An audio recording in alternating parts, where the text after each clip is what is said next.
नमस्कार, मैं रचना शर्मा चढ़ती कला टाइम टीवी देख रहे सभी दर्शकों का स्वागत करती हूं। आप देख रहे हैं हरियाणा न्यूज। समाचारों की शुरुआत से पहले एक नजर आज की मुख्य सुर्खियों पर।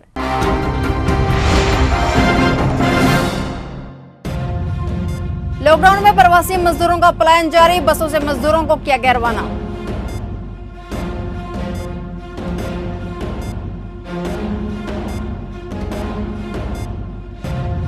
करनाल वासियों के लिए आई अच्छी खबर, गार्बेज फ्री सिटी में करनाल को मिले 3 स्टार।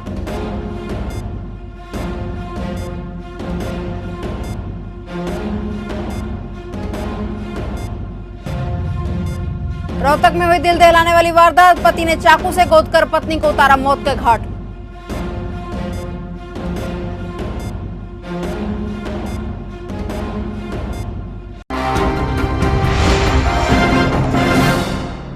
और अब समाचार विस्तार से। हरियाणा के रोहतक जिले में दिल दहला देने वाला मामला सामने आया है। जिले के भैनी महाराजपुर गांव में एक पति ने अपनी ही पत्नी की हत्या कर दी। पति को पत्नी के चरित्र पर शक था, जिसके चलते उसने अपनी पत्नी पर चाकू से वार कर मौत के घाट उतार दिया। वहीं मामले की सूचना मिलते ही पुलिस मौके पर पहुंची और महिला के शव को कब्जे में लेकर पोस्टमार्टम के लिए अस्पताल के शवगृह में रखवा दिया। पुलिस आरोपी पति को हिरासत में लेकर पूछताछ कर रही है। बता दें कि आरोपी गाँव का ही पंचायत का पंच है। महासंकट के दौरान सामाजिक संस्था हेल्प फॉर नीडी पीपल ने मानवता की मिसाल पेश करते हुए एक नेक पहल की है। स्वच्छ भारत मिशन के वाइस चेयरमैन सुभाष चंद्र की प्रेरणा से संस्था द्वारा शहर के मंदिर पुजारियों के लिए राशन तथा आवश्यक सामग्री के साथ आर्थिक सहयोग किया गया।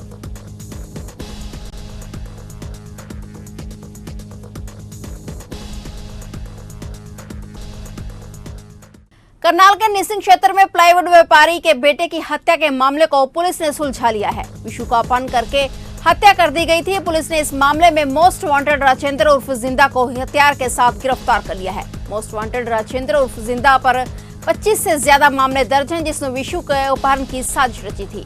अब आरोपी को कोर्ट में पेश कर रिमांड पर लिया जाएगा। 29 दिसंबर 2019 को थाना निसिंग क्षेत्र में एक काफ़ी दुखद घटना हुई थी। एक यंग लड़का जिसका नाम विशु था, जिसका प्लाईवुड का व्यापारी थे, उसको किडनैप करके उसकी हत्या कर दी गई थी। इस विषय की गंभीरता को देखते हुए CIA 1 को इसकी इन्वेस्टिगेशन सौंपी गई थी, जो काफ़ी मेहनत करके इनिशियली उन्होंने विदिन 3-4 डेज इस केस को ट्रेस कर लिया था। और एक व्यक्ति अमन उर्फ बाबा, जो कि निसिंग का रहने वाला है, उसे अरेस्ट किया गया था। उसकी पूछताछ में बाकी जो है नामों का खुलासा हुआ था, जिसमें मुख्य आरोपी राजेंद्र उर्फ जिंदा, ये गोंदर गांव का रहने वाला है, इसका नाम आया था। काफ़ी केसेस में ये ऑलरेडी वांटेड था। 25 के आसपास मुकदमे इसके खिलाफ दर्ज हैं और 12 केसेस जिसमें कि लूट, हत्या और स्नैचिंग और चोरी, इन सब वारदातों में ये संलिप्त था। और ये मोस्ट वांटेड की लिस्ट में, करनाल पुलिस की जो मोस्ट वांटेड की लिस्ट है, उसमें इसका नाम था और 5000 रुपये इस पर रिवॉर्ड भी था। तो कल CIA 1 की टीम ने इसे चीका डिस्ट्रिक्ट कैथल से गिरफ्तार किया है शाम को 5 बजे। कलायत पुलिस को बड़ी सफलता हाथ लगी है। कलायत क्षेत्र में पिछले दिनों हुई छीना झपटी करने वाले 4 आरोपियों को पुलिस ने गिरफ्तार कर लिया है। पुलिस ने इन आरोपियों से महिला से छीनी गई कानों की बालियां भी बरामद की हैं। वहीं DSP विनोद शंकर ने आशंका जताई है कि यह आरोपी अन्य घटनाओं में भी संलिप्त पाए जा सकते हैं, जिसके तहत इन आरोपियों को रिमांड पर लिया जाएगा। भवानीखेड़ा क्षेत्र के गांव किरावड़ में पैसों के लेन देन के मामले में हत्या का मामला सामने आया है। बताया जा रहा है कि गांव में पैसे लेने पहुंचे उक्त व्यक्ति को किरावड़ गांव निवासी ईश्वर, जो कि पैसे लेन देन का कार्य करता है, उसके द्वारा गांव के चौक पर लाठी डंडों से पीट कर घायल कर दिया गया था। इसके बाद घायल व्यक्ति को ग्रामीण और पुलिस की मदद से तोशाम के सामान्य हॉस्पिटल में भर्ती करवाया गया था, जहां पर घायल व्यक्ति की मृत्यु होने की सूचना पुलिस को मिली थी। इसके बाद घटना की सूचना पुलिस द्वारा मृतक व्यक्ति के परिजनों को दी गई। पुलिस ने गांव किरावड़ निवासी व्यक्ति के खिलाफ हत्या का मामला दर्ज कर लिया और आरोपी की तलाश शुरू कर दी है।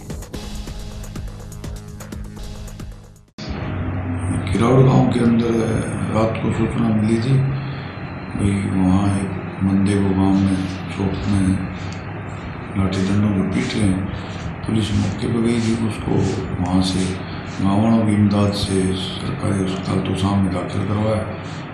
दाखिल करवाने के उपरांत कुछ घंटों बाद सुबह में सूचना मिली जो दाखिल हुआ था अज्ञात व्यक्ति, उसकी मृत्यु हो चुकी है।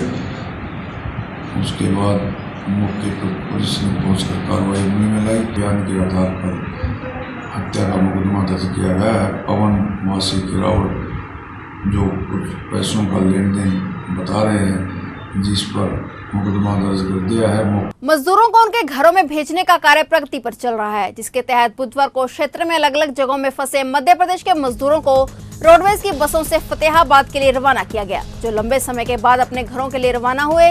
मौके पर नायब तहसीलदार जितेंद्र ने पहुंचकर मजदूरों को रवाना किया तथा बताया कि क्षेत्र से 400 से अधिक मजदूरों को यूपी, असम व मध्य प्रदेश के लिए रवाना कर चुके हैं।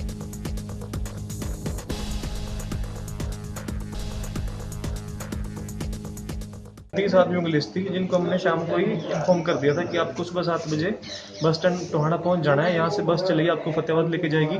उसके बाद जो जैसे भी हेडक्वार्टर ने अरेंजमेंट्स कर रखे हैं, इनको अपने अपने घर पहुंचाया जाएगा। अभी तक तो फिलहाल हमारे पास जैसे कि मेरे को सूचना मिली है 18 लोग पहुंच चुके हैं। थोड़ी देर और वेट करेंगे, उसके बाद देखेंगे कितने लोग और आ पाते हैं। तो जितने भी आएंगे उन सबको लेके हम फतेहाबाद जाएंगे। करनाल के रामनगर में किराएदार महिला और मकान मालकिन के बीच जमकर हाई वोल्टेज ड्रामा हुआ। मामला इतना बढ़ गया कि मामले को सुलझाने के लिए पुलिस को मौके पर पहुंचना पड़ा और किराएदार महिला को वहां से शिफ्ट करवाया गया। वहीं पुलिस ने इस महासंकट के दौरान संयम बरतने की भी अपील की है।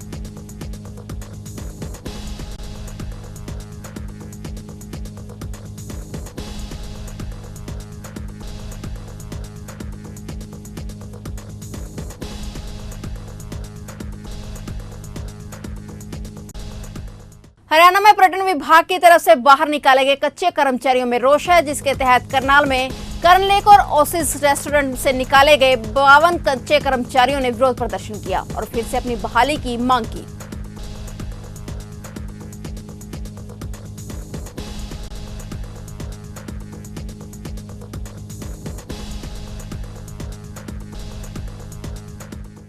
गार्बेज फ्री सिटी के परिणामों में करनाल को 3 स्टार मिले हैं। कोरोना काल के बीच करनाल वासियों के लिए एक अच्छी खबर है। करनाल शहर 3 स्टार हासिल कर इस बार भी प्रदेश का सिरमौर बना है। खास बात यह है कि हरियाणा के मात्र 2 शहर परिणामों की सूची में आए हैं, जिसमें करनाल को 3 स्टार और रोहतक को केवल 1 स्टार मिला है। वहीं इस उपलब्धि के लिए स्वच्छ भारत मिशन हरियाणा के वाइस चेयरमैन सुभाष चंद्र एवं महापौर रेणु बाला गुप्ता ने भी सभी शहरवासियों को बधाई दी है।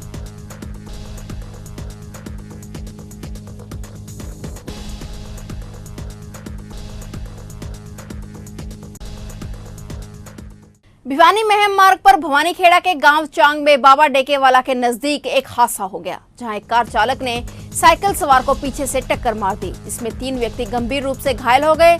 साइकिल में टक्कर लगने के बाद कार अनियंत्रित होकर पेड़ से टकराकर सड़क किनारे गड्ढों में चली गई, जिस कारण साइकिल सवार सहित कार चालक व कार में बैठा व्यक्ति व गंभीर रूप से घायल हो गए। राहगीरों ने घायलों को भिवानी के सामान्य अस्पताल में गंभीर हालत में भर्ती कराया है। पुलिस मौके पर पहुंच चुकी है और घटना की जाँच जारी है। करीब 7 बजे की घटना है और इसमें बनवारी साइकिल लेकर आ रहा था और पीछे पीछे वेन्यू गाड़ी, इसमें संजय की गाड़ी है, ये खाती होंगे और स्पीड से आ रहे थे। इसके अंदर टक्कर लगी। टक्कर लगने के बाद सीधी सफेदे में लगी। सफेदे से फिर ये गाड़ी साइड में पड़ गई। इसमें एक साइकिल वाला घायल है और 2 इसमें गाड़ी वाले घायल है। भारतीय मजदूर संघ ने फरीदाबाद जिला मुख्यालय पर प्रदर्शन कर प्रदेश सरकार द्वारा श्रम कानून में किए जा रहे बदलावों को रोकने की मांग की है। संघ का कहना है कि देश आजाद हुए 78 साल से भी ज्यादा का समय बीत चुका है, लेकिन मजदूरों की स्थिति वहीं की वहीं है। उन्होंने कहा है कि अभी 3 सरकारों ने श्रम कानून में बदलाव का ऑर्डिनेंस लाया है और 8 प्रदेश सरकारें इसी तरह का और बदलाव करने की जा रही हैं। ऐसे में उन्होंने राष्ट्रपति से मांग की है कि वे ऐसे किसी भी श्रम कानून बदलाव के प्रस्ताव पर हस्ताक्षर कर उसे पारित न करें, जिससे मजदूरों का अहित हो।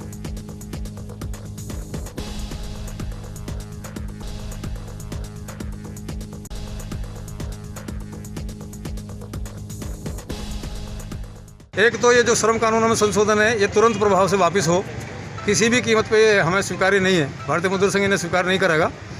नंबर 2, जो प्रवासी मजदूर हैं उनके लॉकडाउन के पीरियड की जो भी सैलरी है उन्हें सबसे पहले दी जाए। उसके बाद में इन लोगों को आर्थिक पैकेज दिया जाए, उद्योगपतियों को। अन्यथा उस उद्योग इसका आर्थिक पैकेज का उनका कोई लाभ आम आदमी को मिलने वाला नहीं है। नंबर 3, पूरे श्रमिकों का राष्ट्रीय रजिस्टर बनाया जाए ताकि उनका पंजीकरण आसानी से हो, पता लगे कि इस देश में कितने प्रवासी मजदूर हैं और उनकी व्यवस्था ठीक से हो सके। हम ऐसी व्यवस्था के विरोध में हैं जो 70 साल में विकसित होकर के 15 दिन भी किसी मजदूर का पेट नहीं भर सकती। उनकी जिम्मेदारी नहीं ले सकती। तो ऐसी व्यवस्था का हम बिल्कुल विरोध करते हैं। फिलहाल हरियाणा न्यूज में इतना ही। तब तक के लिए देखते रहिए चढ़ती कला टाइम टीवी और मुझे दीजिए इजाजत। धन्यवाद।